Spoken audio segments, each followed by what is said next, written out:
when we have a child, to think about Jessica, who apparently had been sitting in the car outside, came in at that point. She started chiming in about how family should help each other, and how they had already planned out how to make this space work for their growing family. Planned out, she even had the audacity to suggest I could rent a nice apartment somewhere, since I'm just one person. I was dumbfounded. I told them, flat out, this is my home. I'm not giving it up. That's when things got nasty. Jessica started crying. I swear it felt fake, and said something like, I knew she wouldn't understand. She's always been selfish. Mark got more aggressive and accused me of hoarding resources. He actually said, it's not fair that you have all this, while we're struggling to get by.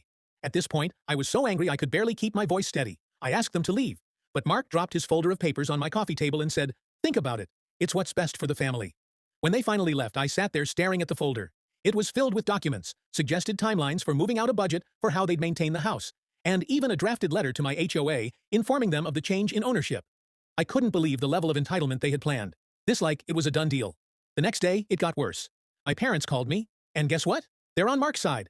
My mom said, you don't need such a big place. Sweetheart, Mark has a baby now, and it's only fair to prioritize the family. My dad said something like, you're single. You have flexibility. They don't. I tried to explain my side, but it was like talking to a brick wall. Every time I said no, they made me feel like I was some greedy villain. What hurt the most was when my mom said, I thought we raised you better than this. Like I'm the one being unreasonable for a couple of days. I actually started doubting myself. Was I being selfish? Should I just let them have the house? But then I remembered everything I've been through to make this place mine. The late nights scraping wallpaper, the weekends spent installing cabinets, the years I saved every extra penny to make it happen. I realized it wasn't just about the house. It was about how little they respected my boundaries or my hard work. When I told Mark again that I wouldn't be giving them my house, he completely flipped. He said I was tearing the family apart and even called me heartless. He stormed off.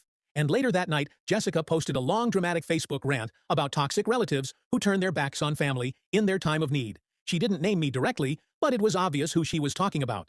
Some of my extended family have already started messaging me, asking why I won't help poor Mark and Jessica. Now I feel like I'm being ganged up on from every angle. I don't know how to handle this. It feels like my entire family is against me and all, because I said no to something completely ridiculous. The final straw this morning, I got a text from Mark saying, if you don't do the right thing, don't expect to be part of our lives anymore. And that includes your nephew.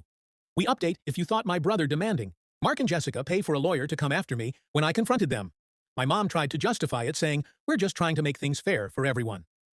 Fair? What about the years I spent saving and working to make this house livable? What about the fact that I didn't ask for this house? It was given to me. My dad was no better. He told me, we just don't want to see Mark and Jessica struggle.